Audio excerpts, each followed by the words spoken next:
Russian researchers in the late 1940s kept 5 people awake for 15 days using an experimental gas-based stimulant. They were kept in a sealed environment to carefully monitor their oxygen intake, so the gas didn't kill them, since it was toxic in high concentrations.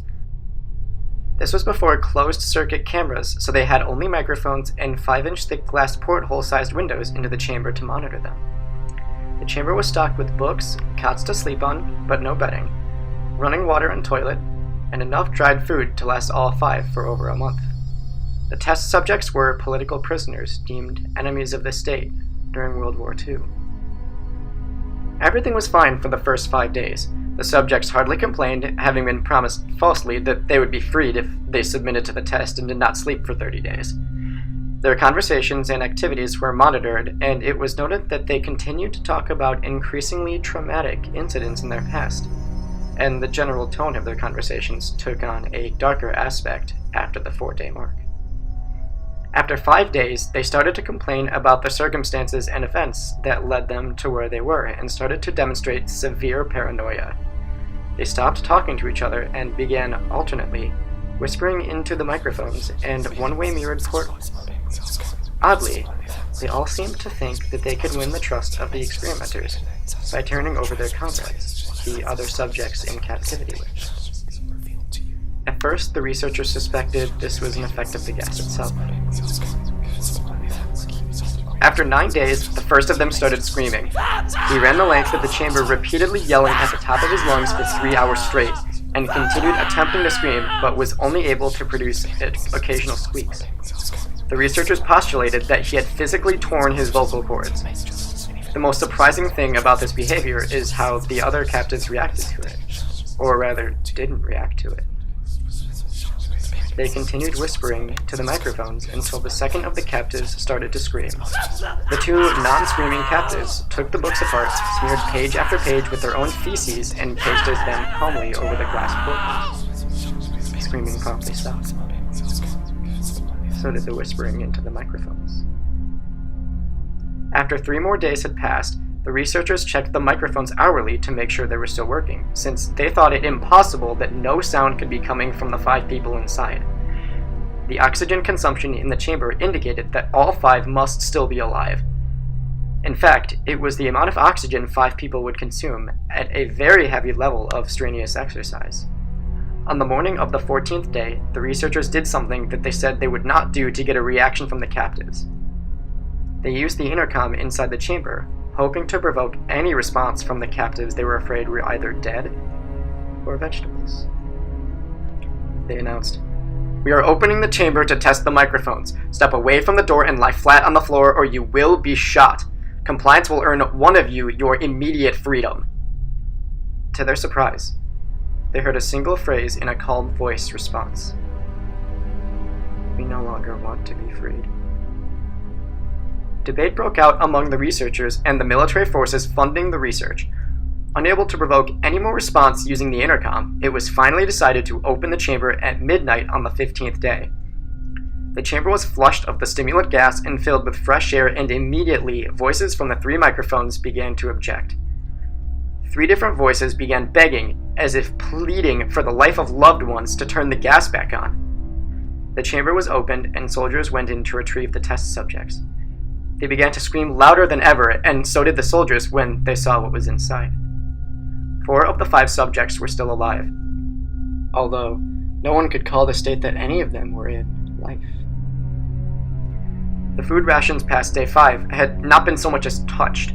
There were chunks of meat from the dead test subjects' thighs and chest stuffed into the drain in the center of the chamber, blocking the drain and allowing 4 inches of water to accumulate on the floor. Precisely how much of the water on the floor was actually blood was never determined. All 4 surviving test subjects also had large portions of muscle and skin torn away from their bodies. The destruction of flesh and exposed bone on their fingertips indicated that the wounds were inflicted by hand, not with teeth, as the researchers initially thought. Closer examination of the position and angles of the wounds indicated that most, if not all of them, were self-inflicted. The abdominal organs below the ribcage of all 4 test subjects had been removed. While the heart, lungs, and diaphragm remained in place, the skin and most of the muscles attached to the ribs had been ripped off, exposing the lungs through the rib cage. All the blood vessels and organs remained intact. They had just been taken out and laid on the floor, fanning out around the eviscerated but still living bodies of the subjects. The digestive tract of all four could be seen to be working, digesting food. It quickly became apparent that what they were digesting was their own flesh that they had ripped off and eaten over the course of days. Most of the soldiers were Russian special operatives at the facility, but still, many refused to return to the chamber to remove the test subjects. They continued to scream to be left in the chamber and alternately begged and demanded that the gas be turned back on, lest they fall asleep. To everyone's surprise, the subjects put up a fierce fight in the process of being removed from the chamber. One of the Russian soldiers died from having his throat ripped out. Another was gravely injured by having his testicles ripped off and an artery in his leg severed by one of the subject's teeth.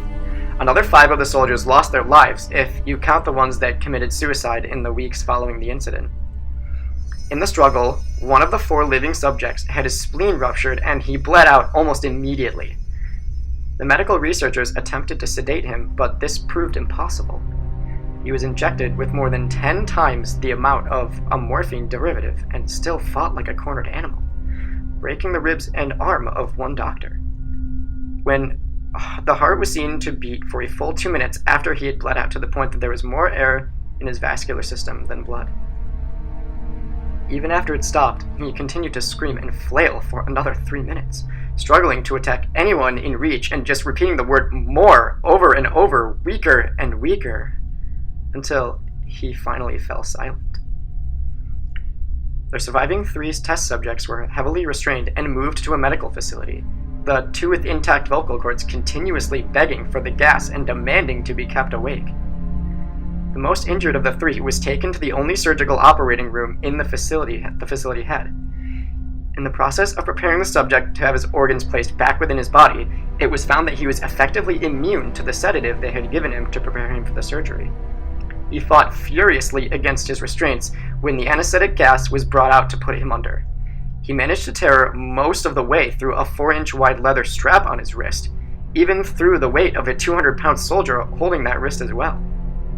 It took only a little more anesthetic than normal to put him under, and the instant his eyelids fluttered and closed, his heart stopped. In the autopsy of the test subject who had died on the operating table, it was found that his blood had triple the normal level of oxygen. His muscles that were still attached to his skeleton were badly torn, and he had broken 9 bones in his struggle to not be subdued.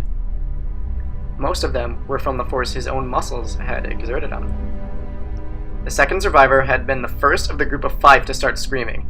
His vocal cords destroyed, he was unable to beg or object to surgery, and he only reacted by shaking his head violently in disapproval when the anesthetic gas was brought near him.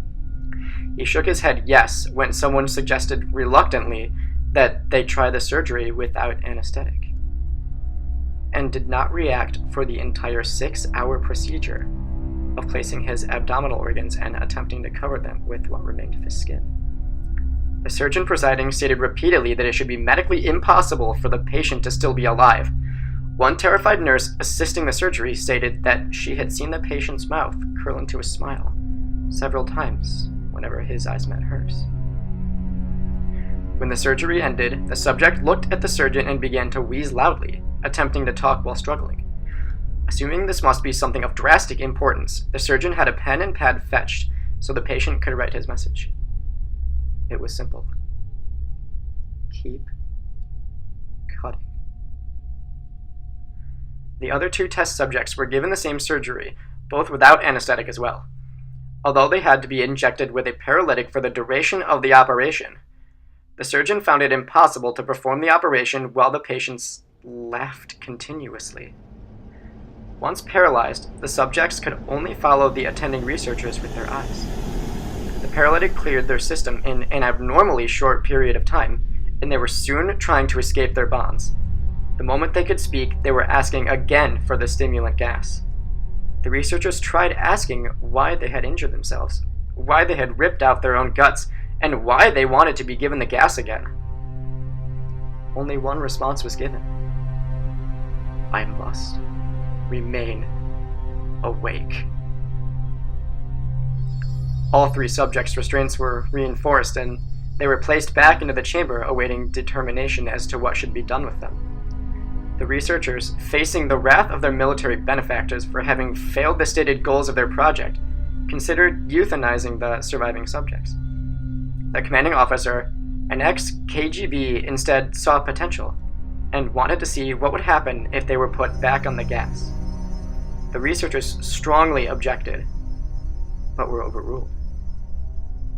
In preparation for being sealed in the chamber, again, the subjects were connected to an EEG monitor and had their restraints padded for long-term confinement.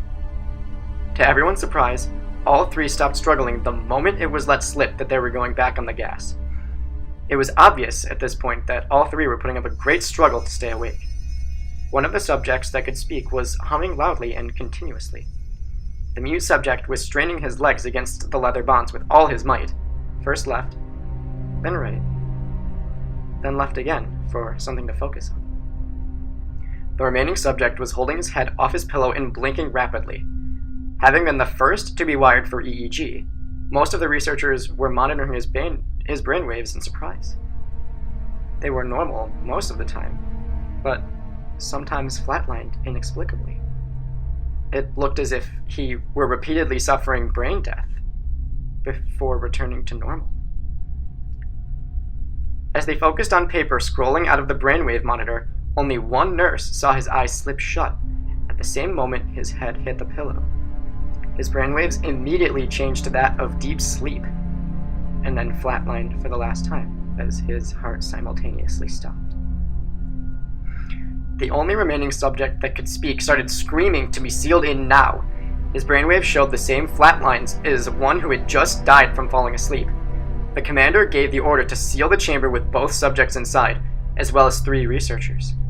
One of the named 3 immediately drew his gun and shot the commander point blank between the eyes, then turned the gun on the mute subject and blew his brains out as well. He pointed the gun at the remaining subject, still restrained to a bed as the remaining members of the medical and research team fled the room. "I won't be locked in here with these things! Not with you!"